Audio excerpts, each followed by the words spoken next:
आज उज़ैर अपनी अम्मी के साथ खाला के घर जाने की तैयारी कर रहा था। उसने सफेद कुर्ता पहना हुआ था और बहुत खुश नजर आ रहा था। इतने में दादाजी ने उसे आवाज दी और कहा, आओ इधर आओ उज़ैर बेटा, जरा इधर बैठो। मैं तुम्हें कुछ बातें समझाना चाहता हूँ।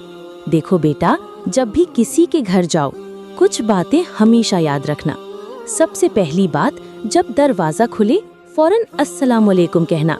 ये तुम्हारी अच्छी तरबियत की निशानी है और लोग तुम्हें दुआएं देंगे। दूसरी बात ये याद रखो कि खाला के घर की चीजें उनकी अमानत हैं।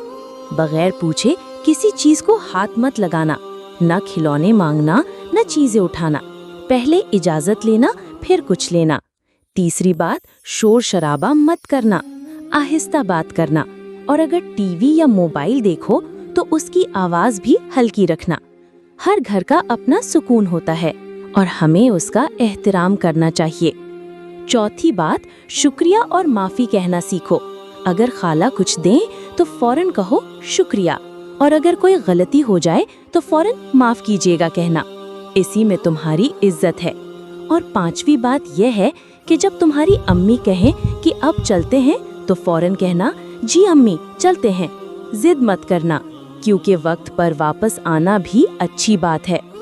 बेटा उज़ैर, अगर तुमने ये सब बातें याद रखी तो खाला भी खुश होंगी और अल्लाह भी खुश होगा। और मुझे पूरा यकीन है कि तुम मेरे सबसे समझदार पोते हो।